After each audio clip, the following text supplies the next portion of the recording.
प्रथम विषय विवाह पूर्व आम किपर रहा दरकार। गीत संहिता 27 पर्व तार 14 पद सदा प्रभुंकर अनुसरण कर, बलवान हुओ और तुम अंतःकरण साहसिक हो, हाँ तुम्हें सदा प्रभुंकर अनुसरण कर। प्रथम विषय विवाह पूर्व आमको कौन करने पड़ो? प्रभुंक ठारे अपेक्षा रहिबा पड़ो। अनुसरण कर लिखा जाऊँगी अपेक्षा रहिबा। विवाह पूर्व प्रथम कार्य आपण प्रभुंक ठारे अपेक्षा रुहतु। जो परमेश्वर विवाहर कार्य संस्थापन करिसेंती, जो परमेश्वर विवाह को संस्थापित करिसेंती, तांकर अनुसरण करंतु और तांको अपेक्षा रुहतु। जाको हमें कहबा वेटिंग अपन द लॉर्ड, सदा प्रभुंकर अनुसरण करिबा। जदि आपनक जीवन रे आपण उपयुक्त जीवन साथी पाइबा पई चाहती, प्रथम कार्य करिवे आपण सदा प्रभुंकर अपेक्षा रहिबे। आपण इतस्तत हेबे नाही, आपण विचलित हेबे नाही, आपण प्रभुरे अपेक्षा रहिबे। एई कथा आपण को सिखिबा दरकार। विवाह पूर्व प्रथम विषय आपण विचलित हुंतु नाही, आपण प्रभुंक ठारे सुस्थिर होई रुहंतु। कारण अस्थिरता रे ही आमे भूल करि थाउ। जेतले आमे अस्थिर होई जाऊ आम दे किछि भूल हो जाए, आमदी बड़ बड़ त्रुटि हो जाए। जब आम अस्थिर हो जाऊ, आम इतस्तत हो, आम द्वंद्व रहू, आम एपटे सेपटे अनाऊ, से समय में भूल कर चाहे विवाह पूर्व कौन करवा? प्रथम विषय सदा प्रभुंकर अपेक्षा रहिबा।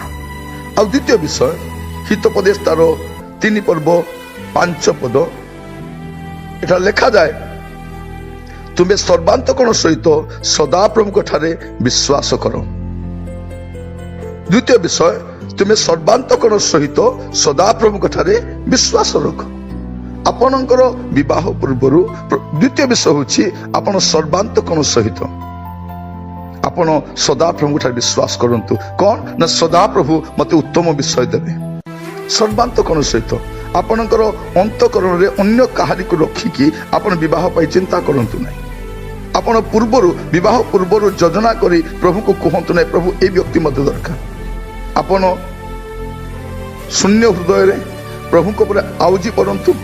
और लिखा जाउची कोन? सर्वांतकरण सहित सदा प्रभु को ठारे विश्वास करो।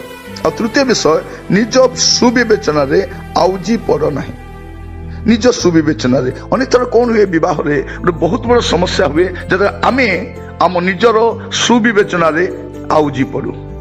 आमको लगे एटा आम पाई भल थिबो, आमको लगे सेटा आम पाई भल थिबो, तो भूल सेठी आमे करि बसु। विवाह पूर्वरु आपनकु द्वितीय विषय कौन करिवा पाई पड़िबो? आपनकु सर्वांतकरण सहित सदा प्रभुंक ठारे विश्वास करिवे। आ तृतीय विषय निज सुविवेचना रे आउजी पड़े ना। अनेक थर कौन हुए जे लोक माने निज सुविवेचना आउजी पड़ती, से लगे से कौन विषय भल लगे और भावती ना यहीटा मो भल थी, से आहरी कहार परामर्श नियंती ना। और भावी बसती जे मु जहा करुछि मु ठीक करुछि, मोर डिसीजन ठीक, मोर डिसीजन ठीक, मु जहा बाछिली ताहा मो ठीक।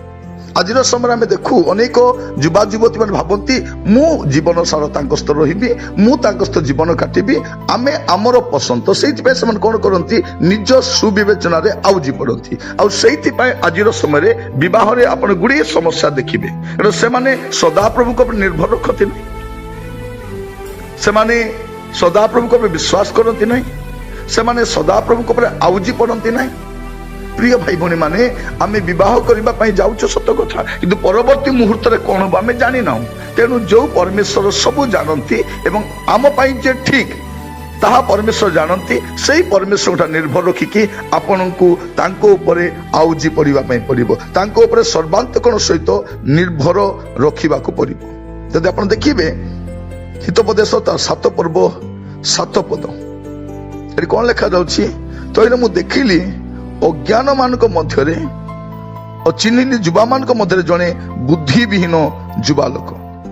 ये कौन? ये आंकर ज्ञानर अभाव अच्छी, ये राइट जजमेंट नहीं पारुना, ये ठीक सिद्धांत नहीं पारुना। कौटा आपण ठीक थी सेटा आपण जानी पारिबे नै। तेणु निज ज्ञान बुद्धि बल जो आउजी पड़ती से माने कहार परामर्श लड़ती नहीं, प्रभुंकर अपेक्षा रुहती नहीं, प्रभु ठारे विश्वास करती ना, प्रभु आउजी पड़ती ना, एवं से निज बुद्धि मु कहूना आप निज बुद्धि बा पर बुद्धि नुहे आप प्रभु ऊपर आउजी पड़तु। आप देखिए परमेश्वर किभली भाव में कार्य करेंगे आप देखिपारे। विवाह पूर्वर आप किपर रे तापर मान कहूँ ABCD कर पाखे 10टी विषय मुझे रखुना, सरल विषय आप प्रभु ऊपर आउजी पड़तु।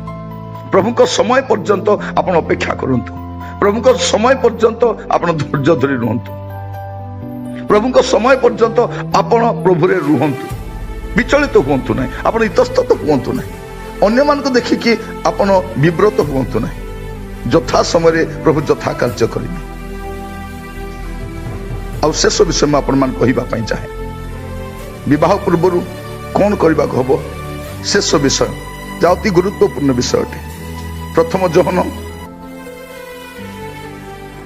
तार 2 पर्व 15 पद संसार कि विषय सबको प्रेम न कर, कहीं जदि संसार को प्रेम करे पिता प्रेम ताठारे नहीं। 16 पद कारण शारीरिक अभिलाष चक्षुर अभिलाष और लौकिक गर्व संसार ए समस्त विषय पिता ठारू नुहे मात्र संसार उत्पन्न होता है। तो शेष विषय कहवाई चाहे आपण जदि जागतिकतार आपण बशवर्ती हेबे, जागतिकता उपर निर्भर करेंगे आपण समस्या पड़े।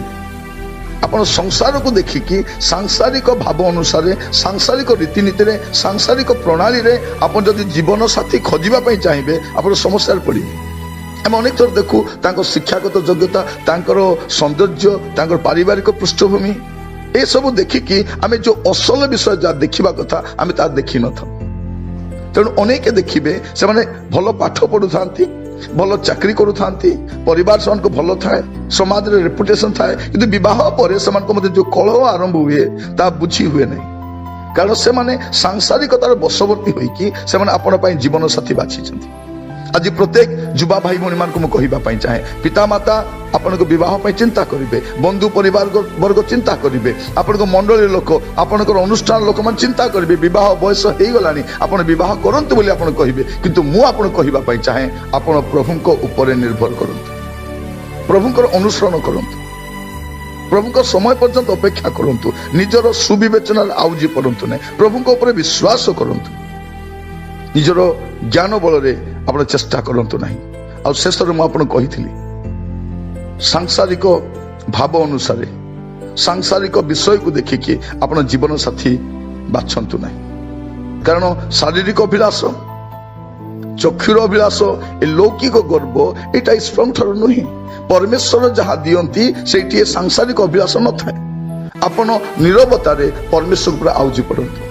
प्रत्येक युवा भाई भौणी मान को कहवाई चाहे आज समय अनेक भ्रमित होती और विवाह परवर्ती समय ए प्रकार संघर्ष दी जाउछंती जे परिवार बचाइबा कष्टकर होछि।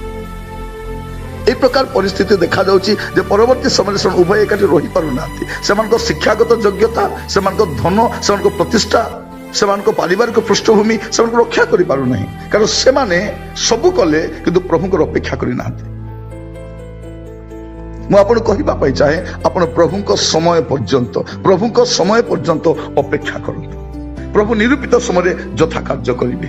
तो विवाह पूर्वर आपण कौन करेंगे ता आपण मान कही आज ठारू प्रार्थना रुहंतु।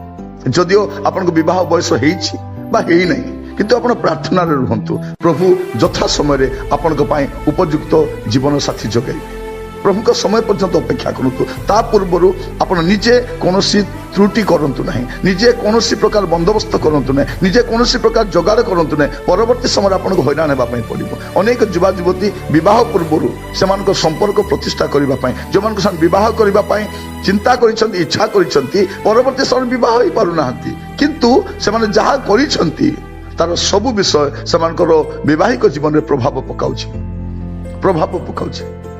जो माने विवाह पूर्वर प्रेम करिकी विवाह करिसंती सेमानको विवाह रे मध्य प्रभाव देखा जाए। आ जो माने विवाह पूर्वर प्रेम करी भिन्न व्यक्ति को विवाह करिसंती सेमानको जीवन रे मध्य प्रभाव देखा जाए।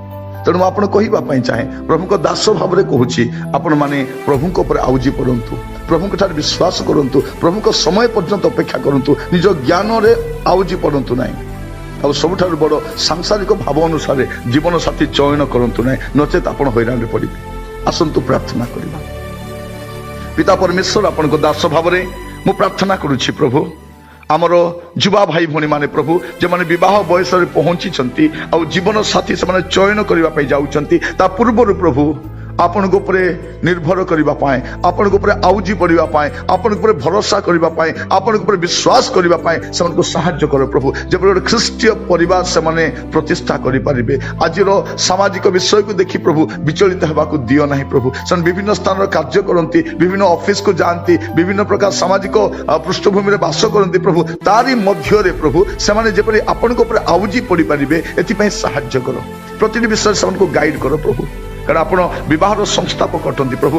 ଆପଣଙ୍କର ବିନା ଆମେ ପରିବାର ଗଠନ କରିପାରିବୁ ନାହିଁ, ଆପଣଙ୍କ ବିନା ଆମେ ପରିବାର ପ୍ରତିଷ୍ଠା କରିପାରିବୁ ନାହିଁ, ଆପଣଙ୍କ ବିନା ଆମେ ପରିବାର ଚଳେଇ ପାରିବୁ ନାହିଁ ପ୍ରଭୁ। ମୋର ଯୁବା ଭାଇ ଭଉଣୀମାନଙ୍କୁ ପ୍ରତ୍ୟେକଙ୍କୁ ଆପଣ ହସ୍ତ ରଖୁଛି ପ୍ରଭୁ। ପ୍ରତ୍ୟେକ ପିତାମାତା ମଧ୍ୟ ପ୍ରଭୁ ପ୍ରାର୍ଥନାର ସହିତ ସମସ୍ତ ବିଷୟରେ ଆଗେଇବେ, ଏଥିପାଇଁ ସାହାଯ୍ୟ କର। କାହାକୁ ପ୍ରଭୁ ସେମାନେ ଯେପରି ବାଧ୍ୟବାଧକତା ନ କରନ୍ତି ଏଥିପାଇଁ ମଧ୍ୟ ସାହାଯ୍ୟ କର ପ୍ରଭୁ। ସାଂସାରିକ ଭାବ ଅନୁସାରେ ପ୍ରଭୁ ପରିବାର ପ୍ରତିଷ୍ଠା କରିବାକୁ ଇଚ୍ଛା ନ କରି ପ୍ରଭୁ ଆପଣଙ୍କର ଇଚ୍ଛା ମତେ ସମସ୍ତ କାର୍ଯ୍ୟ କରିବା ପାଇଁ ସାହାଯ୍ୟ କର। ପ୍ରାର୍ଥନା ଶୁଣିଥିବାରୁ ଧନ୍ୟବାଦ। ଯୀଶୁଙ୍କ ପ୍ରିୟ ନାମରେ ମାଗିଲି ରାଜା, ଆମେନ୍।